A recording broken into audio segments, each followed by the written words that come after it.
Hello students.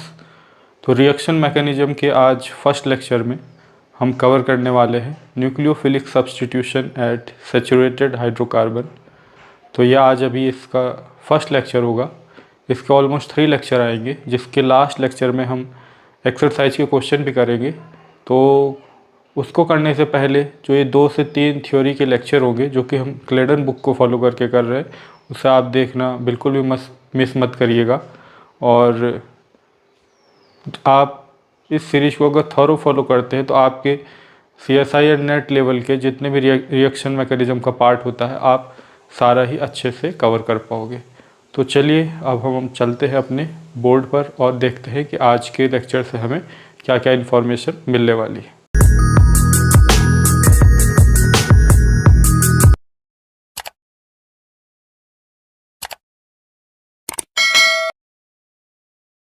तो nucleophilic substitution at saturated carbon, इसको हमें समझने के लिए यहाँ पे कुछ लाइन लिखी हुई है। इस यहाँ से हम शुरू करेंगे इस चैप्टर को और फिर मैं आपको जो डेटा वो भी देता जाऊँगा जिसको आपने पढ़ना ज़रूरी है। तो यहाँ पे देखो आपको क्या लिखा हुआ है, कह रहे if we look at commonly use nucleophilic substitution, ठीक है, the replacement of OH by Br, we find that two different reaction conditions are used. Tertiary alcohols react rapidly with HBr to give tertiary alkyl bromides. Primary alcohols, on the other hand, react only very slowly with HBr and are usually converted to primary alkyl bromides with PBr3. तो आपको क्या कर रहे हैं, कह रहे जो commonly use nucleophilic substitution है उसमें क्या हो रहा है कि जो आपका OH ग्रुप है ये क्या हो रहा है, रिप्लेस करा जा रहा है बाय ब्रोमीन। ठीक है, तो उसमें हम क्या देख रहे हैं कि आपको 2 डिफरेंट रिएक्शन दिखाए गए। यहाँ पे क्या देखा गया है कि जो टर्सरी अल्कोहल है वो रैपिडली रिएक्ट कर रहा है HBr के साथ, ठीक है, और क्या बना ले रहा है हमारा टर्सरी एल्किल ब्रोमाइड, ठीक है, यहाँ पे प्रोडक्ट बना ले। वहीं पर जो आपको प्राइमरी अल्कोहल है जब उसका रिएक्शन कराया जा रहा है किसके साथ, HBr के साथ, तो क्या कर रहे हैं, स्लो रिएक्ट कर रहे हैं।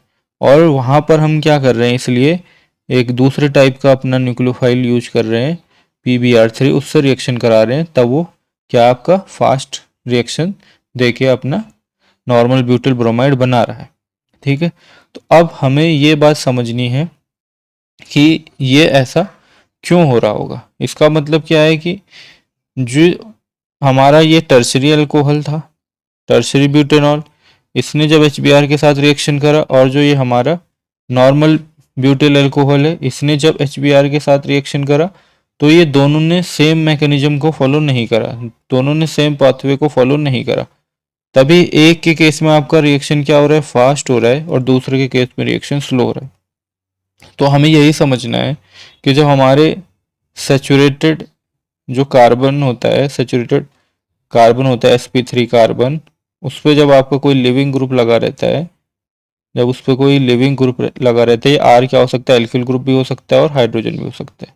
ठीक है, तो जब भी इस पर कोई लिविंग ग्रुप लगा रहता है और यहाँ से बाहर से आने वाला जब न्यूक्लियोफाइल इसको क्या करता है, रिप्लेस करता है, तो इसको हम क्या बोलते हैं, nucleophilic substitution at saturated carbon. तो ये कब फास्ट होगा, कब स्लो होगा, और किस मैकेनिज्म के थ्रू रिएक्शन होगी। ठीक है, जैसा हमें पता है जो ये मैकेनिज्म होती है, ये क्या होती है, आपका सब्स्टिट्यूशन, न्यूक्लियोफिलिक सब्स्टिट्यूशन आपके 2 टाइप के मैकेनिज्म फॉलो करता है मेनली, है ना, SN1 और SN2। तो कब ये SN1 से होगा, कब SN2 से होगा, इसी बात को हमने समझना है एक एक करके। तो उसी को हम समझने की कोशिश करते हैं।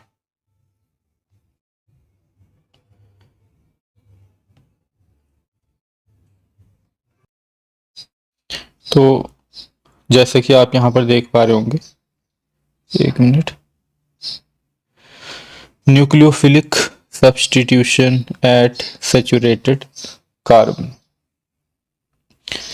इसमें क्या दे रहे हैं हमें लिख के, कह रहे if we collect together those alcohols that react rapidly with HBr to give good yields of alkyl bromides, we find one thing in common. They can all form stable carbocations, that is cations, where the positive charge is on the carbon atom. कह रहे कि अगर हम ऐसे alcohol collect करते हैं जो कि HBr के साथ रैपिडली रिएक्ट करके क्या बना लेते हैं, एल्किल ब्रोमाइड बना लेते हैं, तो एक चीज इनमें कॉमन देखी जा सकती है, वो ये कि ये सभी के सभी अल्कोहल स्टेबल कार्बोकेटायन फॉर्म करते हैं। ठीक है, तो जैसे कि यहाँ पर आपको एग्जाम्पल दिखाए गए कि यहाँ पर आपका जो अल्कोहल लिया गया वो क्या है, टर्शरी ब्यूटेनॉल है, टर्शरी ब्यूटेनॉल। और जब ये HBr के साथ रिएक्शन करता है जो कि एक एसिड है, तो यहाँ पर क्या हो जाता है, उसका प्रोटोनेशन होके आपका फाइनली H2O बाहर हो जाता है। और यहाँ पर आपको क्या मिल जाता है, एक टर्शरी कार्बोकेटायन। क्या मिलता है आपको, एक टर्शरी कार्बोकेटायन, जो कि अपने आप में क्या है, एक स्टेबल कार्बोकेटायन है। ये बात आपको थोड़ी पता होगी। फिर इसी तरह से यहाँ पर आपका एलाइलिक अल्कोहल है, जो कि इसी तरह से प्रोटोनेशन के बाद यहाँ से क्या होगा, लिविंग ग्रुप बाहर हो जाएगा, ये आपको पता होगा। तो एक जगह पे मैं इस तरह से इसको प्रॉपर करके दिखा देता हूँ, बाकी ये चीज़ें आपको पहले से भी थोड़ा बहुत पता होंगी। तो प्रोटोनेशन इस तरह से हो जाता है, हमें पता है ये न्यूक्लियोफाइल है, और हमारा H+ आयन क्या है, एक इलेक्ट्रोफाइल है ना। ये तो बहुत ही अच्छे से इससे पहले वाले लेक्चर्स में कर चुके हैं। यहाँ पे क्या हो जाएगा, OH2, और अब इस पे आ जाएगा पॉजिटिव चार्ज। तो कोई भी ग्रुप जो कि निकलने के बाद क्या न्यूट्रल मॉलिक्यूल की तरफ बिहेव कर सकता है, वो क्या होता है, एक अच्छा लिविंग ग्रुप होता है। तो अब यहाँ से ये बॉन्ड क्या हो जाएगा, कार्बन और ऑक्सीजन का बॉन्ड क्या है, काफ़ी ज़्यादा पोलराइज है। ठीक है, पॉजिटिव चार्ज आ जाने की वजह से और ज़्यादा पोलराइज हो गया, तो ये बॉन्ड वीक है, तो ये ब्रेक हो सकता है। और ब्रेक क्यों हो रहा है, क्योंकि यहाँ पर ब्रेक होने के बाद जो प्लस चार्ज जनरेट हो रहा है वो क्या है, रेजोनेंस की वजह से क्या है, स्टेबलाइज्ड है। तो ये हमारा क्या है, एलाइलिक कार्बोकेटायन। तो एलाइलिक कार्बोकेटायन जो फॉर्म हो रहा है, ये क्या है आपका, रेजोनेंस स्टेबलाइज्ड है। क्या है ये, रेजोनेंस स्टेबलाइज्ड है। ठीक है, इसी तरह से आपका क्या होगा, बेंजाइलिक अल्कोहल है। बेंजाइलिक अल्कोहल का भी जब भी प्रोटोनेशन होगा तो इसमें से वाटर मॉलिक्यूल बाहर निकलेगा और आपको क्या मिल जाएगा, एक बेंजाइलिक कार्बोकेटायन। ठीक है, ये क्या आपका बेंजाइलिक कार्बोकेटायन। ठीक है, यहां पर आपका क्या बना था, एलाइलिक कार्बोकेटायन, एलाइलिक कार्बोकेटायन। फिर सेकेंड स्टेप में क्या हो रहा है, ये इनका क्या है, फर्स्ट स्टेप है, फर्स्ट स्टेप है। और यहाँ पर ये जितने भी ये सभी फर्स्ट स्टेप है, और फिर ये क्या है, सेकेंड स्टेप है। ठीक है, तो सेकेंड स्टेप में ये न्यूक्लियोफाइल जो कि यहाँ पे ब्रोमाइड ग्रुप है, ये अटैक कर रहा है, और हमें फाइनली क्या मिल जा रहा है, हमारा सब्सटीट्यूटेड प्रोडक्ट मिल जा रहा है। सब्सटीट्यूटेड प्रोडक्ट जो कि क्या है, एक एल्किल ब्रोमाइड है, सब्सटीट्यूटेड प्रोडक्ट। ठीक है, तो यहाँ पर हमें इस तरह से रेस्पेक्टिव एल्किल ब्रोमाइड मिल गए। तो ये जो अभी मैकेनिज्म हो रहा है, ये क्या एक तरह का सब्सटीट्यूशन मैकेनिज्म है। तो सब्सटीट्यूशन मैकेनिज्म मेनली हमें पता है SN1 और SN2 टाइप्स के होते हैं। वो क्यों होते हैं, कैसे होते हैं, ये जैसे जैसे ये लेक्चर बढ़ेगा इसको हम अच्छे से समझ पाएंगे। अभी जस्ट हमने ये देखा है कि यहाँ पर सब्सटीट्यूशन हो रहा है। ठीक है, फिलहाल जो हमने देखा अल्कोहल में सब्सटीट्यूशन जब हुआ, एल्किल हैलाइड बना, तो वो सब्सटीट्यूशन कार्बोकेटायन के फॉर्मेशन से जा रहा है। लेकिन उसमें हमने एक कंडीशन ये ऑब्जर्व करी कि जितने भी अभी कार्बोकेटायन बने वो सभी के सभी क्या थे, स्टेबल थे। ठीक है, तो ये हमने देखा। तो ये आपको पता है कि ये क्या होता है, SN1 मैकेनिज्म के लिए होता है ना। इस लेक्चर को मैंने इस तरह से डिजाइन करा है कि बहुत ही कॉन्साइज मैनर में है ना, पूरा हम बेसिक बातें यहाँ पे नहीं करने वाले हैं जो कि आपको ऑलरेडी पता है। ठीक है, हमें सिर्फ ये समझना है कि कब SN1 मैकेनिज्म होता है, कब SN2 मैकेनिज्म होता है। ठीक है, ये बातें हमने यहाँ समझनी है।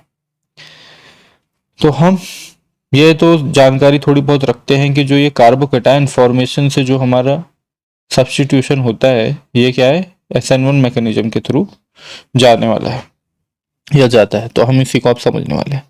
The SN1 mechanism for nucleophilic substitution at saturated carbon. तो इसमें स्टेज फर्स्ट क्या होती है आपकी, फॉर्मेशन ऑफ कार्बोकेटायन। कार्बोकेटायन का फॉर्मेशन कैसे होता है, अभी हमने ऊपर भी जैसे देखा था कि पहले स्टेप में आपका क्या होता है, प्रोटोनेशन होता है, और उस प्रोटोनेशन के बाद क्या होता है आपका लिविंग ग्रुप के तौर पे आपका वाटर लॉस हो जाता है और आपको एक स्टेबल कार्बोकेटायन फॉर्म हो जाता है। तो स्टेबल कार्बोकेटायन का फॉर्मेशन क्या है, मस्ट क्राइटेरिया है for any saturated molecule which are going substitution reaction to follow, है ना। कोई भी आपका मॉलिक्यूल अगर SN1 मैकेनिज्म फॉलो करना चाह रहे हैं तो उसके लिए मस्ट कंडीशन क्या है कि वहां से एक स्टेबल कार्बोकेटायन फॉर्म हो। अगर स्टेबल कार्बोकेटायन फॉर्म नहीं हो रहा है तो सब्स्टिट्यूशन तो हो सकता है पर SN1 मैकेनिज्म से नहीं होगा, ठीक है। तो ये हम आगे धीरे धीरे समझते जाएंगे। अब जब कार्बोकेटायन फॉर्म हुआ है, भले वो स्टेबल हम बोल रहे हैं, वो in the sense of carbocation formation, carbocation intermediate बोल रहे हैं कि वो स्टेबल है ना। वो सिर्फ हम इस बेस पे बोल रहे हैं कि हाँ वो फॉर्म हो सके एटलीस्ट, ठीक है, लेकिन वो पूरी तरह से स्टेबल नहीं हो, तो चार्ज स्पीसीज है, तो ये क्या होगा, रिएक्टिव होगा काफ़ी ज़्यादा। ये आपका कार्बोकेटायन इंटरमीडिएट बना है, ये क्या है, रिएक्टिव तो होगा ही ना।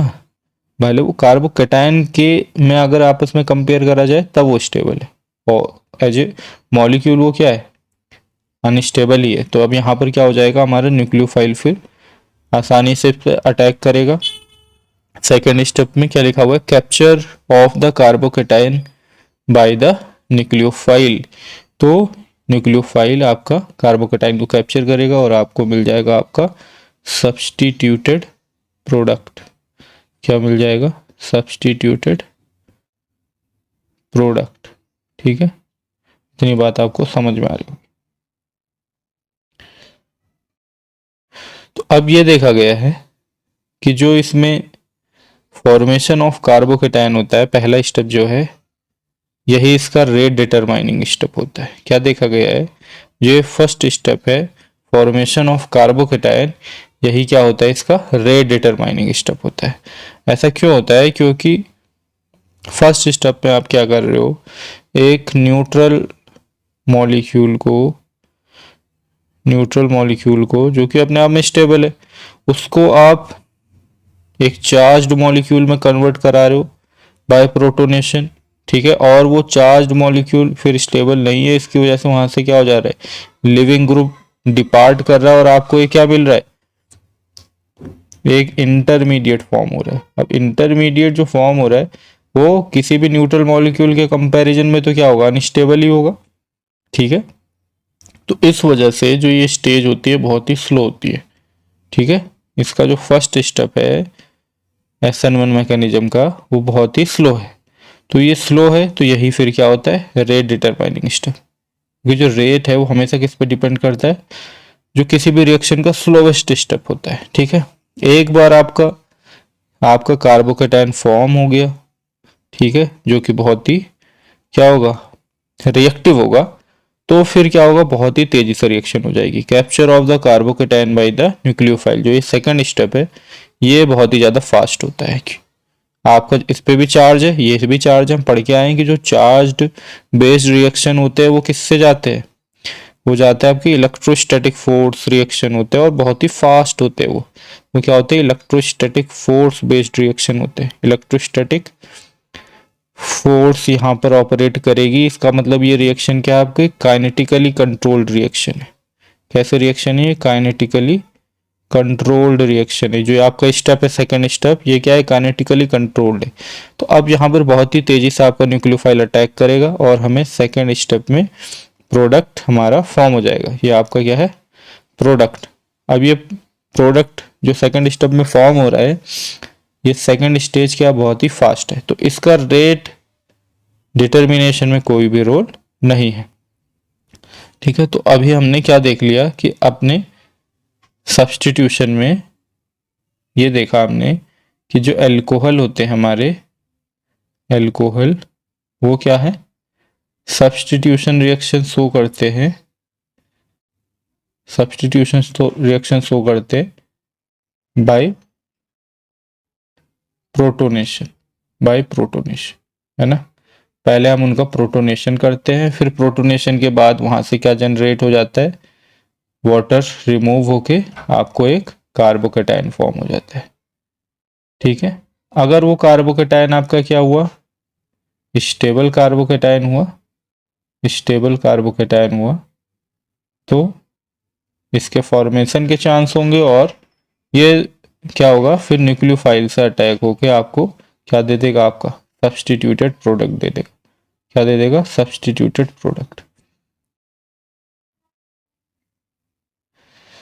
तो इस तरह से सब्स्टिट्यूशन जो हो रहा है दो स्टेप में, कि पहले स्टेप में, फर्स्ट स्टेप में आपको क्या मिल रहा है, फर्स्ट स्टेप में आपका प्रोटोनेशन हो रहा है और उसकी वजह से अल्टीमेटली आपको क्या जनरेट हो रहा है, कार्बोकेटाइन इंटरमीडिएट जनरेट हो रहा है, कार्बोकेटाइन इंटरमीडिएट जनरेट हो रहा है। और सेकेंड स्टेप में आपको क्या हो रहा है कि कार्बोकेटाइन पर आपके न्यूक्लियोफाइल का अटैक हो रहा है, कार्बोकेटाइन पे आपके न्यूक्लियोफाइल का अटैक हो रहा है और आपको क्या मिल जा रहा है, आपका सब्स्टिट्यूटेड प्रोडक्ट। ठीक है, तो इस तरह का जो मैकेनिज्म होगा इसको हम SN1 मैकेनिज्म बोलते हैं। कैसे बोलते हैं, क्यों बोलते हैं, ये अभी हम डिस्कस करेंगे। अभी हमने जस्ट इंट्रोडक्शन शुरू करा है ना, तो आप इसको ज़्यादा टेंशन में मत आ जाना कि अरे ये तो अभी हमने कैसे इसको हमने SN1 बोल दिया, क्या बोल दिया, इसकी बात ही नहीं, वो हम करेंगे। अभी हम जस्ट एक ब्रीफ इंट्रोडक्शन लेते जा रहे हैं SN1 का और साथ में SN2 का भी लेंगे, फिर उसके बाद हम इसको इन डिटेल स्टार्ट करेंगे। अब हम देखते हैं कि कब हमारा SN2 मैकेनिज्म स्टार्ट होगा या possibility. The SN2 mechanism, reaction of normal butyl bromide with hydroxide ion. तो अभी इसमें आप देखो क्या है कि हमारे पास एक नॉर्मल ब्यूटिल ब्रोमाइड है, नॉर्मल ब्यूटिल ब्रोमाइड। तो ये जो कार्बन है जहां पर आपको न्यूक्लियोफाइल का टैग दिखाया जा रहा है वो कैसा कार्बन है, प्राइमरी कार्बन है। ठीक है, प्राइमरी सेंटर है। अब यहां पर अगर हम अटैक करा रहे हैं और लिविंग ग्रुप साथ में ही डिपार्ट हो रहा है, तो ये स्टेप क्या है, स्लो स्टेप होता है। ये स्टेप क्या पाया गया, स्लो स्टेप पाया गया है और इस तरह से आपको यहाँ पे सब्स्टिट्यूटेड प्रोडक्ट मिल रहा है जो कि अपने आप में क्या है, एक अल्कोहल है और यहाँ पर आपका लिविंग ग्रुप की तरह ये हैलाइड आयन डिपार्ट हुआ। तो कह रहे दिस स्टेप, एक ही स्टेप में ये रिएक्शन आपको होती दिख रही है, सिंगल स्टेप रिएक्शन दिख रही है आपको कि उसी स्टेप में आप आके क्या हुआ है, न्यूक्लियोफाइल ने अटैक करा और उसी ही स्टेप में आपका लिविंग ग्रुप डिपार्ट हो गया। तो कह रहे this step must therefore be rate determining step, sometimes called the slow step. The rate of the overall reaction depend only on the rate of this step. Kinetic theory tells us that the rate of reaction is proportional to the concentration of the reacting species such that, तो अगर हम kinetics का इसमें role समझे तो rate of reaction किसके equal होता है कि जो आपका जो स्लोवेस्ट स्टेप होता है, स्लोवेस्ट स्टेप होता है उसमें जो आपकी स्पीसीज इन्वॉल्व होती है। तो यहाँ के स्लोवेस्ट स्टेप में कौन कौन सी स्पीसीज इन्वॉल्व हुई, एक तो आपका एल्किल हैलाइड जिसके ऊपर रिएक्शन हुआ है, ये हुआ आपका एल्किल हैलाइड, और एक आपका न्यूक्लियोफाइल। तो इन दोनों के ऊपर ही आपका रिएक्शन क्या पाया गया है, डिपेंडेंट पाया गया है 1-1 यूनिट से। तो इस वजह से इसका जो ऑर्डर आता है वो क्या आता है, सेकेंड ऑर्डर आता है। क्या आता है, सेकेंड ऑर्डर आता है। और फिर बाकी हमें पता है ये क्या था, सब्स्टिट्यूशन रिएक्शन है कि एक स्पीसीज ने आके दूसरे स्पीसीज को वहां से हटाया है और जो सब्स्टिट्यूशन हुआ है वो किसकी हेल्प से हुआ है, न्यूक्लियोफाइल की हेल्प से हुआ है, तो हम इसको क्या बोल देंगे, न्यूक्लियोफिलिक। और फिर इस क्या है, दो मॉलिक्यूल इन्वॉल्व हुए हैं ड्यूरिंग सब्स्टिट्यूशन, तो हम इसको क्या बोलते हैं, सब्स्टिट्यूशन न्यूक्लियोफिलिक बाई मॉलिक्यूलर। और इन शॉर्ट हम इसी को क्या लिखते हैं, SN2, SN2, इसीलिए हम इसको क्या बोलते हैं, SN2, है ना। ये सब बेसिक बातें आप ऑलरेडी जानते हो, तो मैं इसको बहुत ज़्यादा ऐसे कोई गौर नहीं करना चाह रहा था। इसी तरह से आप चाहो तो SN1 के लिए भी ये बात लिख सकते थे कि जो आपका स्लोवेस्ट स्टेप था उसमें जो इन्वॉल्व थी स्पीसीज, वो आपकी क्या पाई गई, केवल सबस्ट्रेट पाया गया, ठीक है। जो रेट था, खैर ये बातें अभी आगे आएंगी भी, पर फिर भी हम हल्का सा देख लेते हैं। जब यहाँ पे एक जगह में दिखी गया है, तो यहाँ पर भी इसके लिए भी देख लेते हैं कि जो रेट था SN1 मैकेनिज्म के केस में, वो केवल किस पर डिपेंडेंट पाया गया, सबस्ट्रेट के, क्योंकि न्यूक्लियोफाइल जो है वो तो सेकेंड स्टेप में अटैक कर रहा था और वो फास्ट था, तो उसका कोई रोल नहीं है, ठीक है। और सबस्ट्रेट की कंसंट्रेशन भी हमने क्या देखा, 1 मॉलिक्यूल इन्वॉल्व है, तो इसका जो ऑर्डर आ जाता है वो क्या आ जाता है, 1। और सेम बाकी बातें तो रहेंगी कि ये रिएक्शन क्या अपने आप में सब्स्टिट्यूशन है, फिर न्यूक्लियोफाइल के थ्रू सब्स्टिट्यूशन हो रहा है, तो न्यूक्लियोफिलिक सब्स्टिट्यूशन है ये, और क्या हो गया, 1 मॉलिक्यूलर है, तो हम इसको क्या लिखते हैं, यूनिमॉलिक्यूलर। तो इसी को हम इन शॉर्ट क्या लिखते हैं, SN1। तो आप समझ रहे हो कि ये टर्म SN1 और SN2 कहाँ से आए। तो इस तरह की कुछ बातें हैं। अब हमें देखना है next, significance of the SN2 rate equation. The significance of the equation is that the performance of the SN2 reaction depends both on the nucleophile and on the carbon electrophile. We can make a reaction go better by changing either. If we want to displace iodide from methyl iodide by an oxygen nucleophile, we might consider using any of those in table 17.3. तो जो ये हमने rate equation लिखा है यहाँ पर, rate equation जो यहाँ पे आपको लिख के दिखाया गया है, इसका सिग्निफिकेंस क्या है कि इससे आपको ये पता चल रहा है कि जो आपका SN2 रिएक्शन है वो आपके दोनों ही चीज़ों पे डिपेंड कर रहा है, आपके सबस्ट्रेट पर भी और साथ ही साथ न्यूक्लियोफाइल पे भी, ठीक है ना। तो जो SN2 रिएक्शन है depends both on nucleophile as well as on the carbon electrophile. तो अगर आप इनमें से किसी में भी चेंज करोगे तो आपका रिएक्शन क्या है, बेटर जा सकता है। अब हमें यहाँ पर कुछ डेटा प्रोवाइड है, इसको हम देखते और समझने की कोशिश करते हैं। क्या लिखा हुआ है इसमें, oxygen nucleophile in the SN2 reaction. Oxygen nucleophile यहाँ पे आपको दिए गए हैं hydroxide ion, carboxylate anion, water और इस तरह से सल्फाइड एनायन। तो यहाँ पर अगर आप देखते हो इनकी pKa वैल्यू, तो आप क्या पाते हो, ये है 15.7, यहाँ पर है ये pKa वैल्यू अराउंड 5, यहाँ पे वाटर के लिए pKa वैल्यू -1.7, और यहाँ पर है सल्फाइड आयन के लिए 0। अच्छा, जो ये pK वैल्यू निकाली जा रही है इनके कॉन्जुगेट एसिड के पार्ट के लिए निकाली जाती है, ठीक है, समझ में आ रही है बात। जैसे क्या है, इसको हमने एक प्रोटॉन देके न्यूट्रल मॉलिक्यूल में कन्वर्ट करना है और फिर देखना है कि उसका pKa कितना है ना। हम डायरेक्ट इसका pKa नहीं देख रहे हैं, हम pKa किसका देख रहे होते हैं, उसके न्यूट्रल पार्ट का या कॉन्जुगेट एसिड पार्ट का देख रहे होते हैं, ठीक है। इनमें हमने सब में H+H+ आयन जोड़ के जो मॉलिक्यूल हमें मिले हैं उसके बाद हम pKa वैल्यू चेक कर रहे हैं। तो वाटर के केस में आपका pKa वैल्यू आ जाता है 15.7। इसी तरह से यहाँ पर कार्बोक्सिलेट एनायन में आपको कितना मिल जाता है, RCO2H, H2O के केस में मिल जाता है आपको -1.7, और सल्फाइड एनायन में मिल जाता है आपको 0। तो आप क्या नोटिस कर रहे हो कि इस तरह से आपकी pKa वैल्यू वेरी कर रही है, और जिसकी pKa की वैल्यू हाई है उसके केस में रिएक्शन फास्ट हो रहा है। अब यहाँ पर pKa वैल्यू थोड़ी घटी है तो रिएक्शन का रेट भी थोड़ा घटा है, रीजनेबल है। यहाँ पर pKa की वैल्यू आप देख रहे हो माइनस में पहुंच गई है, तो रेट ऑफ रिएक्शन क्या हो गया है, स्लो हो गया है। और यहाँ पर pK वैल्यू का 0 है तो यहाँ पे भी रिएक्शन क्या है, स्लो है।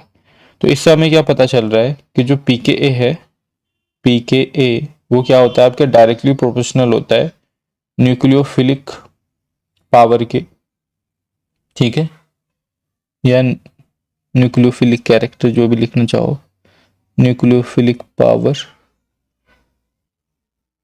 ठीक है। PK is directly proportional to nucleophilic power, और ये डायरेक्टली प्रोपोर्शनल रहता है इन केस में बेसिक कैरेक्टर के भी, ठीक है, बेसिक कैरेक्टर के भी। ये जो बात करी जा रही है, ये कब बात करी जा रही है कि न्यूक्लियोफिलिक पावर और बेसिक कैरेक्टर आपके लिए सेम है, जब आपके सेकंड पीरियड एलिमेंट्स है ना। सेकंड पीरियड एलिमेंट्स के लिए आपकी न्यूक्लियोफिलिक पावर और बेसिक कैरेक्टर सेम रहता है। थर्ड पीरियड एलिमेंट के लिए ये चीज़ लागू नहीं होगी, ठीक है। तो हमें एक बात और साथ में जान लेते हैं कि अगर लोअर पीके होता है किसी भी स्पीसीज का अगर लोअर पीके होता है तो वो क्या होता है, बेटर लिविंग ग्रुप होता है। क्या होता है, बेटर लिविंग ग्रुप होता है, ठीक है। ये बातें आप साथ ही साथ जान लो। अब हमें नेक्स्ट टेबल प्रोवाइड करा गया है, इसमें क्या है, halide ion leaving group in SN2 reaction, ठीक है। क्योंकि हमने देखा कि रेट इक्वेशन में क्या हो रहा है, दोनों चीजें हो रही है ना, कि भाई न्यूक्लियोफाइल ने यहाँ पर आके अटैक करा, न्यूक्लियोफाइल ने यहाँ पर आके अटैक करा था, यहाँ पे न्यूक्लियोफाइल ने आके अटैक करा, और उसी स्टेप में ही आपका लिविंग ग्रुप डिपार्ट हो गया। तो इसका मतलब क्या है कि इसका भी रोल है रेट इक्वेशन में। तो अब हमें इसकी भी एबिलिटी देखनी पड़ेगी। तो वही हम देख रहे हैं कि halide leaving group in the SN2 reaction, halide in MEX, मतलब मैथिल के साथ हैलाइड जुड़े हुए हैं, और हम यहाँ पे देख रहे हैं कि rate of reaction with OH negative nucleophile. तो अभी ये देखा गया है कि जब हमारे पास हैलाइड क्या है, फ्लोरीन है, जिसके pKa की वैल्यू कितनी है, +3 है, तो जो रेट ऑफ रिएक्शन क्या पाया गया, स्लो पाया गया, ठीक है। तो अब यहाँ पर हम क्या कर रहे हैं, न्यूक्लियोफाइल तो हमने सेम रख दिया है। देखो न्यूक्लियोफाइल क्या आपका सेम है हर एल्किल हैलाइड के लिए। एल्किल हैलाइड वेरी कर रही है यहाँ पर, है ना। एल्किल हैलाइड में भी कार्बन का पार्ट आपका सेम है, केवल जो हेलोजन है जो कि आगे लिविंग ग्रुप बनने वाला है उसकी वजह से रेट में वेरिएशन आ रहा है, तो उसको ऑब्जर्व कर रहे हैं हम यहाँ पर। तो आप क्या देख रहे हो कि फ्लोरीन के केस में pK की वैल्यू है +3, क्लोरीन के केस में -7, ब्रोमीन के केस में है -9 और आयोडीन के केस में -10। तो आप क्या देख रहे हो कि यहाँ पर इसकी वैल्यू सबसे क्या है, हाई है, सबसे हाईएस्ट pK वैल्यू है गिवन उसमें, ठीक है। इसमें भी हमने वही करना है कि उसमें हम H+ आयन गेन करा के रियल में हम HX की pK वैल्यू देख रहे होते हैं। फिर यहाँ पर आपने क्लोरीन के केस में -7 ऑब्जर्व करी, और ब्रोमीन के केस में -9 और आयोडीन के केस में -10। तो इसकी हाईएस्ट pK वैल्यू है, और आयोडीन के केस में जो HI बनेगा उसके के लिए pK की वैल्यू क्या आएगी, लोवेस्ट आएगी। अब आप क्या देख रहे हो यहाँ फिर रेट ऑफ रिएक्शन में कि इसका जो रेट है वो बहुत ही स्लो है, या सबसे स्लो है ना।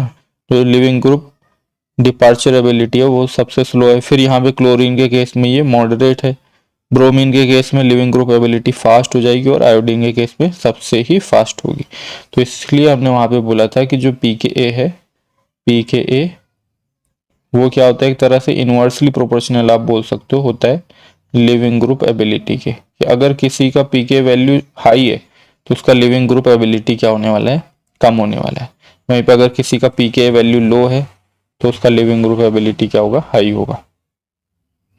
तो अभी तक जो हमने पढ़ा है उसके हिसाब से हम ये समझ सकते हैं कि जो रेट ऑफ SN2 रिएक्शन है वो आपका इन 3 चीज़ों पे ही डिपेंड करता है। न्यूक्लियोफाइल पे भी डिपेंड करता है, कार्बन स्केलेटन पे भी डिपेंड करता है, और लिविंग ग्रुप पे भी डिपेंड करता है ना। न्यूक्लियोफाइल पे डिपेंड कर रहा है कि वो हमने काइनेटिक्स का जो इक्वेशन होता है उसमें देख लिया है ना।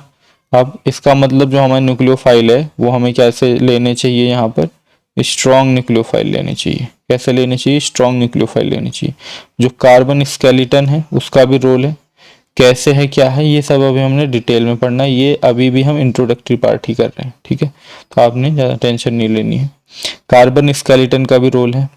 फिर हमने आगे अभी देख लिया था यहाँ पर लिविंग ग्रुप का भी रोल है। अगर बेटर लिविंग ग्रुप है तो हमने देखा बेटर लिविंग ग्रुप है तो क्या होगा कि SN2 रिएक्शन फास्ट होने वाला है। जो भी रिएक्शन SN2 मैकेनिज्म फॉलो करेगा वो उससे फास्ट रिएक्शन कर पाएगा। अब हमें नेक्स्ट पढ़ना है kinetics for the SN1 reaction, जो कि हमने ऊपर नहीं देखी थी, है ना, फिर भी मैंने आपको बता ही दिया था। तो कह रहे the rate of disappearance of tertiary butyl bromide is simply the rate of the slow step. This is why the slow step is called the rate determining step. It is a unimolecular reaction with simple rate equation, rate equal to K1 tertiary butyl bromide. कहने का मतलब यह है कि अगर आपको ऐसे tertiary butyl bromide लिख के दिया गया और इस टर्शरी ब्यूटिल ब्रोमाइड से आपका क्या होता है कि इस तरह से जो एक कार्बोकेटायन जनरेट होता है और ब्रोमाइड आयन बाहर होता है, ठीक है, वो अपन डायरेक्टली भी हो सकता है या किसी लुईस एसिड की हेल्प से हो सकता है, ठीक है। तो जो ये आपका स्टेप है, स्टेप 1, जिसमें आपको क्या है, कार्बोकेटायन फॉर्मेशन हो रहा है, ठीक है, यही क्या पाया गया है, आपका स्लो स्टेप पाया गया है। तो जो रेट है वो क्या है, डायरेक्टली प्रोपोर्शनल है to the concentration of this alkyl halide, ठीक है। आगे जो आपका सेकेंड स्टेप होगा, कहने का मतलब किसी भी न्यूक्लियोफाइल का अटैक, वो क्या हो सकता है, आपका हाइड्रोक्साइड आयन भी हो सकता है। तो आपको इस तरह से अल्कोहल प्रोडक्ट मिल जाएगा। लेकिन जो ये स्टेप 2 है आपका, ये क्या है, फास्ट है, तो इसका काइनेटिक्स में कोई रोल नहीं है। तो अब हम इससे क्या समझ रहे हैं कि इसमें जो न्यूक्लियोफाइल का रोल होता है रेट ऑफ रिएक्शन में, वो SN1 मैकेनिज्म में कोई भी रोल नहीं है। SN1 मैकेनिज्म में सिर्फ किसका रोल होगा, या रेट किस पे डिपेंड करने वाला है, आपके एल्किल हैलाइड के स्ट्रक्चर पे ही डिपेंड करने वाला है। और हाँ, लिविंग ग्रुप एबिलिटी इसमें भी आपको देखने को मिलेगी, क्योंकि जितना इजिली आपका क्या हो जाएगा, लिविंग ग्रुप डिपार्ट होगा, उतनी ही जल्दी आपका कार्बोकेटायन फॉर्म हो सकता है। तो लिविंग ग्रुप की एबिलिटी यहाँ पर भी मायने रखेगी। तो वो किसका पार्ट है, लिविंग ग्रुप तो आपका एल्किल हैलाइड या सबस्ट्रेट का ही पार्ट है, ठीक है ना। न्यूक्लियोफाइल पे कोई डिपेंडेंसी आपको नहीं दिख रही है SN1 के केस में। अब जो हमारा सवाल है वो इससे भी ज़्यादा ये है कि how can we decide which mechanism SN1 और SN2 will apply to a given organic compound, ठीक है। तो अभी तक जो हमने पढ़ा है उसी को हम थोड़ा सा समराइज करके इस टॉपिक पे जाने से पहले उसको देख लेते हैं।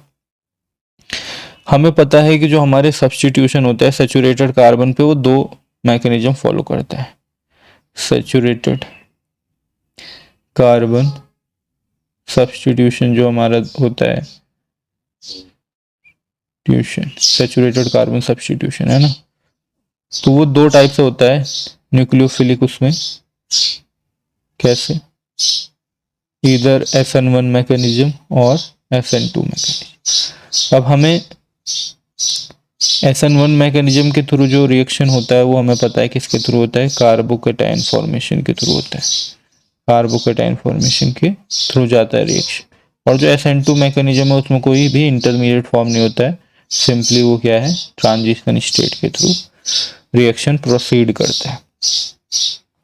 तो अब हम कैसे डिसाइड करें कि कोई भी हमारा जो रिएक्शन है, जो हमारी सबस्ट्रेट है, उसमें जो सब्स्टिट्यूशन होगा न्यूक्लियोफाइल के थ्रू जो सब्स्टिट्यूशन होगा कार्बन के ऊपर, वो SN1 मैकेनिज्म फॉलो करके होने वाला है या SN2 मैकेनिज्म फॉलो करके होने वाला है, ये हम कैसे डिसाइड कर सकते हैं। तो जो आपकी प्रीवियस क्लास का इंफॉर्मेशन भी आप रखते हो उसके हिसाब से आपको पता है कि जो हमारे टर्शरी कंपाउंड होते हैं, ठीक है, उसके लिए हम क्लियर होते हैं कि टर्शरी जितने भी हमारे, मान लीजिए हम एल्किल हैलाइड ही लेते हैं, तो टर्शरी एल्किल हैलाइड,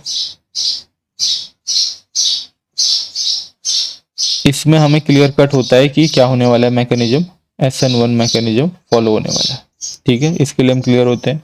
इसी तरह से हमारे जो प्राइमरी सबस्ट्रेट होते हैं, प्राइमरी एल्किल चेन होती है, हम प्राइमरी एल्किल हैलाइड कंसीडर कर लेते हैं यहाँ पे एज ए सबस्ट्रेट, इसके लिए भी हम क्लियर होते हैं कि हमें क्या फॉलो होने वाला है, SN2 मैकेनिज्म फॉलो होने वाला है। अब बात आती है इनके बीच की के बीच की बात क्या है, secondary alkyl halide, secondary alkyl halide. इसके लिए हम श्योर नहीं होते हैं कि कौन सा मैकेनिज्म फॉलो होगा, तो इसमें SN1 मैकेनिज्म भी फॉलो हो सकता है और SN2 मैकेनिज्म भी फॉलो हो सकता है। ठीक है, ऐसा क्यों? क्योंकि यहाँ पर टर्शरी एल्किल हैलाइड के केस में हमें पता है कि स्टेबल कार्बोकेटाइन फॉर्म हो सकता है, जो कि रिक्वायरमेंट है। ठीक है, तभी आपका कार्बोकेटाइन फॉर्म ही होगा, तो स्टेबल कार्बोकेटाइन फॉर्म हो सकता है। जब स्टेबल कार्बोकेटाइन फॉर्म हो सकता है तभी आपका मैकेनिज्म SN1 मैकेनिज्म होगा, है ना, तभी आपका न्यूक्लियोफाइल रेट डिटरमाइनिंग स्टेप में इन्वॉल्व नहीं होगा। ठीक इसी तरह से आपका जब प्राइमरी एल्किल हैलाइड है तो आप श्योर हो सकते हो कि यहाँ पे कोई भी कार्बोकेटाइन का फॉर्मेशन नहीं होगा। Stable carbocation formation take place in SN1 mechanism, इसीलिए वो SN1 मैकेनिज्म हो पा रहा है क्योंकि वहाँ पे स्टेबल कार्बोकेटाइन फॉर्म हो पा रहा है, और यहाँ पर SN1 मैकेनिज्म नहीं हो रहा है। ठीक है ना, no SN1 because stable carbocation can not form, stable carbocation can not form. ठीक है, तो कार्बोकेटाइन फॉर्म नहीं हो सकता है क्योंकि अगर कार्बोकेटाइन फॉर्म होगा तो वो बहुत ही क्या होगा, अनस्टेबल होगा। मान लो हमारे पास क्या है, ऐसे कोई मेथिल हैलाइड है, तो जो मेथिल कार्बोकेटाइन है वो क्या है, बहुत ही अनस्टेबल कार्बोकेटाइन है, वहां पे कोई कार्बोकेटाइन फॉर्मेशन नहीं हो सकता है। ठीक है, इसलिए SN1 मैकेनिज्म से सब्स्टिट्यूशन होने के चांस खत्म हो जाते हैं। अब अगर सब्स्टिट्यूशन होना है तो फिर क्या होगा, आपके पास दूसरा ही तरीका बचता है कि साथ ही साथ न्यूक्लियोफाइल अटैक करे और उसी स्टेप में आपका लिविंग ग्रुप डिपार्ट होता रहे। ठीक है, तो फिर मैकेनिज्म आपका क्या हो जाता है, ट्रांजिशन स्टेट से प्रोसीड करता है और हमें क्या मिलता है, हमारा सब्स्टिट्यूटेड प्रोडक्ट मिलता है। लेकिन यहाँ पर केस फंस जाता है सेकेंडरी एल्किल हैलाइड के केस में। सेकेंडरी एल्किल हैलाइड के केस में हमें पता है कि जो कार्बोकेटाइन फॉर्म हो रहा है, carbocation formed is not so unstable, इतना अनस्टेबल भी नहीं है, वो इनफ स्टेबल है। ट्रू फॉर्म कार्बोकेटाइन आप कह सकते हो जो सेकेंडरी कार्बोकेटाइन है वो इनफ स्टेबल है। ठीक है, इतना अनस्टेबल भी नहीं है वो। और ठीक इसी तरह से हम कह सकते हैं इज नॉट सो, हम क्या करेंगे SN2 के केस में, इज नॉट सो स्टेबल। यहाँ पे तो हमने कह दिया इज नॉट सो अनस्टेबल, और हम यहाँ SN2 के केस में क्या कहेंगे, इज नॉट सो, यहाँ भी हम वही बोल सकते हैं इज नॉट सो, सॉरी यहाँ पर हम बोलेंगे इज नॉट सो स्टेबल, है ना। यहाँ पे हम क्या बोलेंगे, इज नॉट सो स्टेबल, कि इतना स्टेबल भी नहीं है कि उसने फॉर्म होना ही होना है ना, जरूरी नहीं है कि उसने फॉर्म होना ही होना है। तो अगर फॉर्म नहीं होगा तो फिर वहाँ पे डायरेक्ट सब्स्टिट्यूशन भी हो सकता है, जो कि क्या कहलाता है, SN2 मैकेनिज्म। तो यहाँ पर अब केस फंस चुका है कि सेकेंडरी एल्किल हैलाइड के केस में जो सब्स्टिट्यूशन वो SN1 के थ्रू हो, जो कि हो सकता है क्योंकि जो कार्बोकेटाइन फॉर्म हो रहा है वो इतना अनस्टेबल भी नहीं है, लेकिन जो कार्बोकेटाइन फॉर्म हुआ है वो इतना स्टेबल भी नहीं है कि उसने फॉर्म होना ही होना है।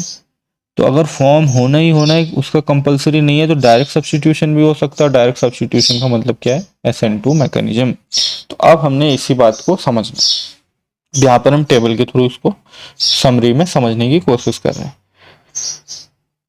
Here, how can we decide which mechanism SN1 or SN2 will apply to a given organic compound? The most important factor is the structure of carbon skeleton. तो जो सबसे डिसाइडिंग फैक्टर होता है कि मैकेनिज्म आपका SN1 होगा या SN2 होगा, वो क्या है, आपका कार्बन स्केलेटन। ये आपका प्राइमरी फैक्टर है, यही आपने सबसे पहले नोटिस करना है कि जो कार्बन स्केलेटन है वो कैसा है, क्या वो प्राइमरी है, सेकेंडरी है, टर्सरी है, कैसा है वो। A helpful generalization is that compounds that can form relatively stable cations generally do so and react by the SN1 mechanism. देखो मैं आपको यही समझाने की कोशिश कर रहा था तब से कि जो जनरलाइजेशन है वो ये है कि अगर तो कंपाउंड आपका स्टेबल कैटायन बना सकता है, ठीक है, तो वो करेगा। और करेगा तो वो SN1 मैकेनिज्म से रिएक्शन करेगा। वहीं पे ऐसे सबस्ट्रेट या कार्बन स्केलेटन जो नहीं करेंगे या जो नहीं कर सकते वो फिर SN2 मैकेनिज्म फॉलो करेंगे। तो आपको एक जनरल इंसाइट मिल गई होगी कि कब SN1 की पॉसिबिलिटी है और कब SN2 की पॉसिबिलिटी। तो अब यहाँ टेबल में हम देखते हैं, कह रहे simple structures and choice of SN1 और SN2 मैकेनिज्म। तो स्ट्रक्चर दिए हुए हैं आपको, ठीक है, फिर उनके मैकेनिज्म का टाइप बताया हुआ है और उसके लिए हमें ये बताया हुआ है कि कब ये पॉसिबल है, यस और नो, और कब ये अच्छे होंगे, इनकी पॉसिबिलिटी ज़्यादा होगी और कब नहीं होगी। ठीक है, तो एक एक करके देखते हैं। जैसे पहला केस किसका लिया हुआ है आपका, मेथिल हैलाइड का, मेथिल हैलाइड का लिया हुआ है। तो मेथिल हैलाइड के केस में आपका जो ग्रुप है उसको हमने मेथिल कंसीडर करा है ना, उसको प्राइमरी ना बोल के एग्जैक्ट हम उसको मेथिल बोल रहे हैं यहाँ पर, क्योंकि वो सबसे सिंपलेस्ट आपका कार्बन स्केलेटन है ना, उससे ही सिंपल आपका कुछ नहीं हो सकता या अनहिंडर्ड और कुछ नहीं हो सकता। तो इसके केस में क्या कहा गया है कि जब SN1 मैकेनिज्म है तो सीधा सीधा नो है भाई, है ना। मेथिल हैलाइड को अगर आपने कभी भी मान लो देखा तो आप इसके लिए श्योर हो सकते हो कि जो इसका मैकेनिज्म है वो कभी भी क्या नहीं होगा, इससे हमें ये चीज देखने को कभी भी नहीं मिलने वाली है, बिग नो है इसके लिए। तो अगर कार्बोकेटाइन फॉर्मेशन नहीं हो रहा है तो इसका मतलब SN1 मैकेनिज्म भी नहीं होगा, और जब SN1 मैकेनिज्म नहीं होगा तो सीधा सीधा क्या होगा, SN2 मैकेनिज्म होगा। ठीक है, SN2 मैकेनिज्म क्या है, एक डायरेक्ट सब्स्टिट्यूशन मैकेनिज्म। ठीक है, आपको ये बात समझ लेनी है। आपको पहले ध्यान यही देना है कि क्या उसमें SN1 हो सकता है, तो SN1 नहीं हो सकता तो फिर क्या बचा, SN2 बचा। ठीक है, इस तरह से सोचना है आपने। अब नेक्स्ट है, नेक्स्ट में आप क्या देख रहे हो, प्राइमरी आपका कार्बन स्केलेटन है जहां पर आपका क्या लगा हुआ है, हेलोजन लगा हुआ है, उससे क्या लगा हुआ है आपका एक कार्बन की कोई भी चेन लगी हुई है। ठीक है, तो हम इसको क्या बोल रहे हैं, primary alkyl halide. Primary alkyl halide के केस में जो आपको कार्बोकेटाइन फॉर्मेशन देखने को मिल रहा है RCH2X, प्राइमरी एल्किल हैलाइड के केस में RCH2, इस तरह से कार्बोकेटाइन फॉर्म होगा। अब ये कार्बोकेटाइन में कोई खास स्टेबलाइज तो है नहीं, ठीक है, सिंपल इंडक्टिव इफेक्ट या थोड़ा बहुत इसमें हाइपर कॉन्जुगेशन की पॉसिबिलिटी हो सकती है। तो ये नॉट सो स्टेबल की केस में ही है, not so stable, not so stable या इवन अनस्टेबल ही कह सकते हैं इसे। तो अगर ये अनस्टेबल है तो SN1 मैकेनिज्म की सीधी सीधी क्या रहेगी, नो रहेगी भाई, है ना। यहाँ पर भी SN1 मैकेनिज्म नहीं होने वाला है। ठीक है, समझ में आ रहा है। तो SN1 मैकेनिज्म की यहाँ पर भी क्या है, नो है, सीधा सीधा। अब हम नेक्स्ट मूव कर रहे हैं यहाँ पर सेकेंडरी एल्किल हैलाइड पे। ठीक है, सेकेंडरी सबस्ट्रेट पे। तो आप देख पा रहे हो जिससे आपका, जिस कार्बन पे आपका हैलोजन लगा हुआ है वहां पर आपके उसी कार्बन पे दो एल्किल ग्रुप लगे हुए हैं। अब ये क्या है, सेकेंडरी एल्किल हैलाइड है, सेकेंडरी सबस्ट्रेट है आपका। तो इसके केस में क्या हो रहा है आपको, इसके केस में आपने सिंपली ये देखना है कि जो कार्बोकेटाइन फॉर्म होगा आपको इस तरह से, लिविंग ग्रुप डिपार्ट होने के बाद R R और H, तो ये सबस्ट्रेट क्या है आपका, इंडक्टिव इफेक्ट से भी अगर हो रहा है तो आपके दो दो ग्रुप है, और नहीं तो हाइपर कॉन्जुगेशन से हो रहा है तो आपके यहाँ पर क्या है, करीब करीब 6 हाइड्रोजन तक अवेलेबल हो सकते हैं। तो ये अब क्या है, इनफ स्टेबल है, ये क्या है, इनफ स्टेबल है। और अगर ये इनफ स्टेबल है तो यहाँ पर पॉसिबिलिटी क्या बन जाती है, SN1 मैकेनिज्म की पॉसिबिलिटी बन जाती है। ठीक है, SN1 मैकेनिज्म की पॉसिबिलिटी बन जाती है। श्योर नहीं हो सकते अभी हम श्योर नहीं हो सकते, क्योंकि ये यस तो कर दिया पर ये ऐसा यस नहीं है कि एकदम फर्म यस नहीं है, है ना, एकदम डिटरमिन नहीं है कि नहीं SN1 से ही होना है। अभी और भी फैक्टर होते हैं तो मैकेनिज्म उस पर भी डिपेंड करते हैं। और अगर डायरेक्ट सब्स्टिट्यूशन कराने की कोशिश करी गई तो उसने भी यहाँ पर यस बोल दिया है, तो अब हम फर्म यस तो नहीं बोल सकते, लेकिन हाँ ये हो चुका है कि हाँ ये SN1 भी देता है। ठीक है, अब यहाँ पर हम टर्शरी के लिए देखते हैं। तो टर्शरी के केस में आप जब देख रहे हो तो क्या टर्शरी कार्बोकेटाइन क्या होता है, काफ़ी ज़्यादा स्टेबल होता है आपका। जो टर्शरी कार्बोकेटाइन है वो क्या होता है, काफ़ी ज़्यादा स्टेबल होता है, क्योंकि अगर वहाँ पे हाइपर कॉन्जुगेशन की पॉसिबिलिटी बनती है तो आपको कितने हैं 9 अल्फा हाइड्रोजन तक अवेलेबल हो सकते हैं। और बाकी इंडक्टिव इफेक्ट से भी आपको 3 ग्रुप्स यहाँ पर क्या कर रहे हैं, इलेक्ट्रॉन डेंसिटी डोनेट कर रहे होंगे। तो इसकी क्या है, बहुत ही गुड गैस है ना, सीधा सीधा एकदम ही खुश हो गया ये। तो यहाँ पर सीधा सीधा फिर SN1 मैकेनिज्म की पॉसिबिलिटी बन जाती है, SN2 रिएक्शन के चांसेस नहीं होते हैं, है ना। और जो चीज़ फास्ट होती है उसी डायरेक्शन से हमारा रिएक्शन जाता है ना। कभी भी जो आपका रिएक्शन मैकेनिज्म फॉलो होता है वो फास्ट डायरेक्शन से ही फॉलो होता है, ठीक है ना। तो यहाँ पर कार्बोकेटाइन फॉर्मेशन आपका इजी हो गया, फास्ट हो गया, तो ये SN1 मैकेनिज्म को फॉलो कर लेगा। SN2 मैकेनिज्म के कोई खास चांस वहाँ नहीं बनते। फिर देखो हम यहाँ पर मेथिल हैलाइड के लिए अगर SN2 मैकेनिज्म की बात करें तो वो गुड है, क्योंकि उसको ऐसा कोई प्रॉब्लम नहीं है ना। SN2 मैकेनिज्म क्या होता है को पता भी है, थोड़ा स्टेरिक सेंसिटिव मैकेनिज्म है ये, है ना, क्योंकि न्यूक्लियोफाइल जब अप्रोच करता है आपका अटैक करने के लिए हमारे किस पे, कार्बन स्केलेटन पे, तो वहीं पर आपका क्या है, एक तो अभी लिविंग ग्रुप आपका वहीं पे अवेलेबल है, और जो उससे अटैच्ड ग्रुप है वो भी कुछ इसी तरह से लगे हुए हैं, और यहाँ पर जो शेप रहती है वो sp3 रहती है ना, मतलब हाइब्रिडेशन sp3 रहती है, और जो शेप रहती है वो कैसी रहती है आपकी टेट्राहीड्रल शेप रहती है। तो इनकी एक क्या है, एक स्टेरिक रीजन क्रिएट कर रहे, स्टेरिक हिंड्रेंस क्रिएट कर रहे होते हैं आपके इस इलेक्ट्रोफिलिक कार्बन सेंटर पे। तो अगर न्यूक्लियोफाइल को कहीं अटैक करना है तो इनके स्टेरिक रीजन को पार करके ही अटैक करना होता है। तो यहाँ पे स्टेरिक हिंड्रेंस का रोल क्रिएट होने लग जाता है। लेकिन जब तक हाइड्रोजन है तो हाइड्रोजन एटम का साइज क्या होता है हमें पता है, स्मॉल होता है, तो यहाँ पर इसको ऐसी कोई प्रॉब्लम नहीं होती। तो SN2 मैकेनिज्म आपका क्या होता है, मेथिल हैलाइड के केस में बिग यस है, गुड है। प्राइमरी के लिए भी इसका गुड है, कोई प्रॉब्लम नहीं होती इसे स्टेरिक रीजन की, है ना। और सेकेंडरी के केस में भी ये ठीक ठीक है, यस बोल देगा, ठीक है। और जैसे ही टर्शरी का केस आएगा तो अब यहाँ पर क्या हो जाएगा, बल्कीनेस बहुत ही ज़्यादा इंक्रीज हो जाएगी, है ना। बल्कीनेस आपकी क्या हो जाएगी, बहुत ही ज़्यादा इंक्रीज हो जाएगी। तो अब ये यहाँ पे क्या करेगा, बिग नो कह देगा, क्योंकि अब ऐसा कुछ होने लग जाएगा यहाँ पर, ठीक है, ऐसा कुछ होने लग जाएगा। और ऐसे कुछ की वजह से ये क्या होने वाला है, बिग नो कहने वाला है, क्योंकि न्यूक्लियोफाइल को इनके बीच से इनके इलेक्ट्रॉन क्लाउड को पार करके यहाँ पर अटैक करना क्या होगा, काफ़ी मुश्किल होगा।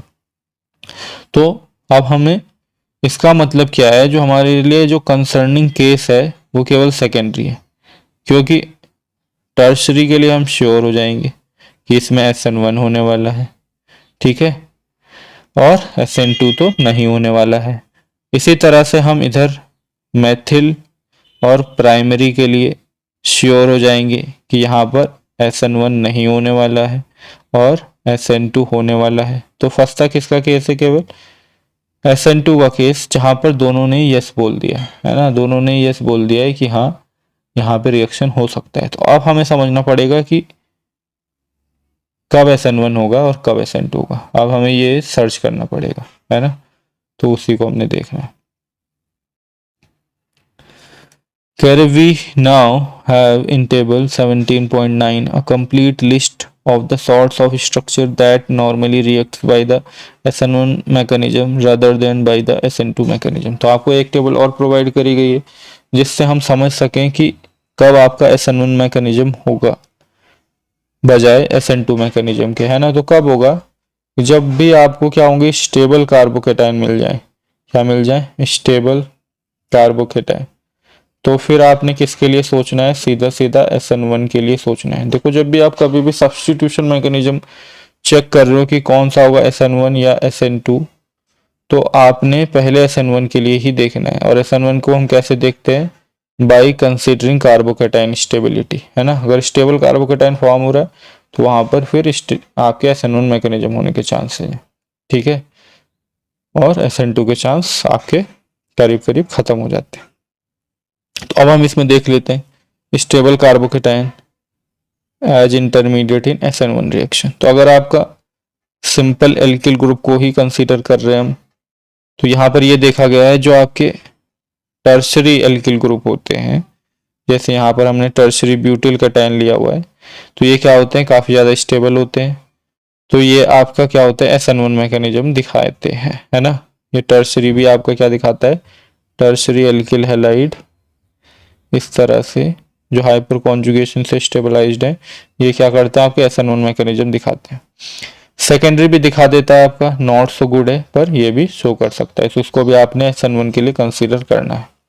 अब बात आती है नेक्स्ट, जो आपके दिखा सकते हैं वो होते हैं एलाइलिक, ठीक है, कि इस तरह से आपका जो कार्बोकेटायन फॉर्म हुआ है sp3 कार्बन पे, उसके जस्ट बगल में आपका क्या होगा, एक एल्कीन ग्रुप होगा या sp2 कार्बन होगा, जो कि आपको क्या करता है, रेजोनेंस स्टेबलाइज्ड कर सकता है, तो इसको हम क्या बोलते हैं, एलाइलिक ग्रुप बोलते हैं, आपको पता ही होगा। और बेंजाइलिक, तो एलाइलिक कार्बोकेटायन फॉर्म हो रहा है या बेंजाइलिक कार्बोकेटायन फॉर्म हो रहा है, तो आपने किसके बारे में सोचना है, SN1 मैकेनिज्म के लिए सोचना है, ठीक है। फिर इन सभी से ज़्यादा स्टेबलाइज्ड हमारे क्या होते हैं, हेटेरो एटम स्टेबलाइज्ड कार्बोकेटायन। यहाँ पर क्या होता है कि आपका सीधा सीधा हेटेरो एटम अपने इलेक्ट्रॉन से डोनेट करके इनका क्या कर रहा है, ऑक्टेट कंप्लीट कर देता है, ठीक है। इसके खुद का भी भले इस पे चार्ज आ रहा है, पर इसका खुद का भी यहाँ पे ऑक्टेट कंप्लीट रहेगा। अब यहाँ पर देखो, यहाँ रेजोनेंस स्टेबलाइज करने के चक्कर में इसने इसको तो स्टेबल कर दिया, इसकी ऑक्टेट कंप्लीट हो गई, पर यहाँ पे दोबारा से इसके खुद साइड पे पॉजिटिव चार्ज आ गया, और अब ये क्या नहीं है, खुद रेजोनेंस मतलब क्या है, ऑक्टेट कंप्लीट नहीं है। लेकिन यहाँ के केस में क्या हो रहा है कि यहाँ पर इसने ऐसे लोन पेयर डोनेट करा, और अभी यहाँ पर इस पर पॉजिटिव चार्ज तो आया, पर फिर भी इसकी ऑक्सीजन की क्या ऑक्टेट कंप्लीट है, और इस कार्बन के भी ऑक्टेट कंप्लीट हो गए। तो इस वजह से जो ये हेटेरो एटम स्टेबलाइज्ड कार्बोकेटायन होते हैं, बहुत ही हाईली स्टेबल होते हैं। ये क्या होते हैं, हाईली स्टेबल, ठीक है। यहाँ पर इसी तरह से नाइट्रोजन के केस में भी हो रहा है। तो ऐसे अगर आपको मिल जाएंगे तो आपने इसके SN1 मैकेनिज्म के लिए ही सोचना है इसमें, ठीक। जो सब्स्टिट्यूशन होने वाला है अब वो किससे होगा, SN1 मैकेनिज्म से होगा। तो अभी तक आप समझ पा रहे होंगे कि किस तरह से हमारे अंडरस्टैंडिंग हो सकती है कि कौन से मैकेनिज्म से आपका सब्स्टिट्यूशन या न्यूक्लियोफिलिक सब्स्टिट्यूशन होने वाला है। अब इसमें बात आने लगती है इनकी स्टीरियो केमिस्ट्री, ठीक है। तो स्टीरियो केमिस्ट्री में अगर हम बात करें तो SN1 SN2 मैकेनिज्म को लेकर पहले बात करी गई है कि जो आपका अटैक होता है उसमें किस तरह से स्टीरियो केमिस्ट्री पे असर पड़ता है। SN1 मैकेनिज्म के बारे में भी बताया हुआ है, एक मिनट मुझे इसमें देखने देना। तो अभी हम इस पे रहने देते हैं, ये हम नेक्स्ट लेक्चर में करेंगे। तो अभी तक का जो हमने लेक्चर करा है उसको हम थोड़ा सा सम अप कर लेते हैं, ठीक है। और अभी ये फर्स्ट लेक्चर है, नेक्स्ट लेक्चर हम इसी का करेंगे, ठीक है, क्योंकि अभी ये लेक्चर नहीं तो बहुत ही लंबा होता जाएगा, और हो सकता है उस लेक्चर में हम इस थ्योरी पार्ट पूरा कंप्लीट कर लें, और फिर थर्ड लेक्चर में हम इसके क्वेश्चन करेंगे जो आपकी क्लेडन एक्सरसाइज में दिए हुए हैं, तो उसको आप देखना मत भूलिएगा। सेकंड लेक्चर भी आप जरूर करना। अभी ये फर्स्ट लेक्चर काइंड ऑफ क्या इंट्रोडक्शन है एक तरह से आपको, कि कब हमारा किस तरह से सैचुरेटेड कार्बन पे आपका सब्स्टिट्यूशन होता है, ठीक है। तो अभी हम इसको समराइज करेंगे, जिससे आपको जो अभी तक हमने लेक्चर में करा है उससे हमें एक आइडिया लग जाए। तो हमने जो अभी तक देखा उसमें क्या देखा हमने, कि किसी भी एक सैचुरेटेड कार्बन पे, सैचुरेटेड कार्बन मतलब कि जो हमारी क्या है, एक sp3 कार्बन है ना, जो हम ये सब्स्टिट्यूशन मैकेनिज्म पढ़ रहे हैं इस टॉपिक में, ये किसके लिए है, ये है हमारा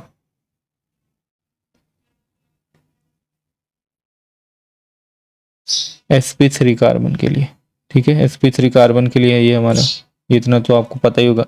यहाँ पर क्या देखा हमने कि कोई न्यूक्लियोफाइल आ रहा है अटैक करने, और जब वो कार्बन सेंटर पे अटैक कर रहा है तो आपका क्या हो जाता है, यहाँ से पहले से लगा हुआ एक जो हमारा ग्रुप है ना, जो कि इलेक्ट्रोफाइल सेंटर जहाँ पर जनरेट कर हो रहा है ना, क्योंकि हाइड्रोजन पे तो होता नहीं है ना, तो कार्बन और आपके क्या होते हैं, कोई भी इलेक्ट्रोनेगेटिव एटम जो होता है थोड़ा सिग्मा बॉन्ड को जो पोलराइज कर सकता है ना, वहीं उसी में हो रहा होगा ये इलेक्ट्रोफिलिक सेंटर जनरेट। तो ये लिविंग ग्रुप की तरह यहाँ पर बिहेव करता है, ठीक है, ये सारी बातें आपको इससे पिछली क्लास में हो चुकी है। अब जब हमें यहाँ पर क्या मिलता है, एक सब्सटीट्यूटेड प्रोडक्ट, मतलब प्रोडक्ट जो हमें मिलता है, कहने का मतलब है हाइड्रोजन, हाइड्रोजन और हाइड्रोजन। अभी मैं कोई ऐसा मैकेनिज्म को नहीं ध्यान दे रहा हूँ, बस मैं ये बता रहा हूँ कि यहाँ पर सब्सटीट्यूशन क्या होता है वो समझने की कोशिश हम कर रहे हैं कि एक्स हट गया और उसकी जगह पर क्या लग गया, एक नया एटम आके लग गया न्यूक्लियोफाइल। तो हमने इसको क्या बोल दिया था कि न्यूक्लियोफिलिक सब्सटीट्यूशन। क्या बोल दिया था हमने, न्यूक्लियोफाइल के थ्रू सब्सटीट्यूशन हुआ है तो न्यूक्लियोफिलिक सब्सटीट्यूशन। ठीक है, ये बोला हमने। और ये हम सेचुरेटेड कार्बन पे पढ़ रहे हैं, तो nucleophilic substitution at saturated carbon. अब हमने ये देखा तो जो ये न्यूक्लियोफिलिक सब्सटीट्यूशन है ये किस तरह से हो सकता है, जिसको हम रिएक्शन मैकेनिज्म बोल रहे हैं। उसमें क्या आपके दो टाइप्स पाए गए हैं मेजरली, एक होता है आपका SN1 और दूसरा होता है SN2। तो हमें यही समझना है कि कब हमारा जो कार्बन स्केलेटन है, कार्बन स्केलेटन जो है हमारा, वो कब SN1 की तरफ झुकाव रहता है उसका और कब SN2 की तरफ रहता है, इसी को हम समझना चाह रहे हैं। तो इसमें हमने ये देखा कि जब भी आपकी पॉसिबिलिटी बनती है किसकी, पॉसिबिलिटी जब भी आपकी किसकी बनती है, स्टेबल कार्बोकेटायन फॉर्मेशन की, stable carbocation formation, stable carbocation formation की, तो आपको क्या होता है, SN1 मैकेनिज्म से रिएक्शन होते हुए पाए जाते हैं। वहीं पे अगर आपका जो कार्बोकेटायन है वो स्टेबल नहीं फॉर्म हो सकता है, ठीक है, कार्बोकेटायन अगर स्टेबल फॉर्म नहीं हो सकता है तो फिर आपको क्या किधर की तरफ जाना है, अगर अनस्टेबल कार्बोकेटायन मान लीजिए फॉर्म होता है, ठीक है, ब्रेक डाउन करने पर, लिविंग ग्रुप डिपार्ट करने पे, तो फिर आपको किधर की तरफ सोचना होता है, SN2 के लिए, है ना। उसमें क्या आपका न्यूक्लियोफाइल आके पहले अटैक करेगा और साथ ही साथ तब फिर लिविंग ग्रुप डिपार्ट होगा। तो इस तरह से इन दो मैकेनिज्म की पॉसिबिलिटी बच जाती है। फिर हमने उसमें देखा था कि किस तरह से उनका रेट डिपेंड करता है, ठीक है, क्यों करता है ये हमने समझ लिया था। तो इस तरह से अभी ये फर्स्ट हमारा लेक्चर रहा है, इसमें हम जो बातें आपको अभी क्लियर नहीं होंगी वो जैसे जैसे लेक्चर बढ़ेगा आगे क्लियर होती जाएंगी। मेजरली आपको अभी इतना तो आइडिया लग गया होगा कि इसमें हमें क्या होता है, जो लिविंग ग्रुप है उसकी एबिलिटी कैसे हम जानते हैं। तो हमने क्या देखा था कि जो लिविंग ग्रुप है वो अगर बेटर लिविंग ग्रुप होना है तो उसके लिए pKa की वैल्यू क्या होनी चाहिए, कम होनी चाहिए। pKa की वैल्यू क्या होनी चाहिए, उसकी कम होनी चाहिए, या यूँ हम कह सकते हैं कि वो क्या होना चाहिए, हाई एसिडिक होना चाहिए। ठीक है, जो जितना ज़्यादा एसिडिक होगा वो उतना ही ज़्यादा क्या होगा, आपका बेटर लिविंग ग्रुप होगा, है ना। कहने का मतलब जो क्या है, आपका मान लीजिए इस तरह से फ्लोराइड है और इसकी अगर आप कॉन्जुगेट एसिड देखोगे तो वो HF है। इसी तरह से आपका जो आयोडाइड है इसकी जो कॉन्जुगेट एसिड है वो HI है। तो आपको पता है HI क्या आपकी स्ट्रॉन्ग एसिड है। तो जो स्ट्रॉन्ग एसिड होता है वो क्या होता है कि आपका बेटर लिविंग ग्रुप क्रिएट कर रहा होता है ना, वो बेटर लिविंग ग्रुप होगा आपका। तो हमने ये देख लिया था कि बेटर लिविंग ग्रुप कैसे हम डिसाइड करते हैं। तो ये छोटी छोटी बातें थी आपकी जो आपने आज समझ ली है और बाकी हम नेक्स्ट क्लास में करेंगे। ये लेक्चर अगर आपको पसंद आया होगा और आगे के पार्ट में आपको इसका एक भी डाउट नहीं रहेगा, इस बात की मैं गारंटी करता हूँ, ठीक है। क्योंकि अभी फर्स्ट लेक्चर है तो अगर हम इसको पूरा आज ही कवर करने की कोशिश करेंगे तो ये बहुत लंबा हो जाएगा। तो अभी इस लेक्चर को हम यहीं पे स्टॉप करते हैं और मिलते हैं अपने नेक्स्ट लेक्चर में। अगर आपको ये वीडियो पसंद आया होगा तो चैनल को सब्सक्राइब कर लीजिएगा और वीडियो को लाइक कर दीजिएगा। Thank you so much.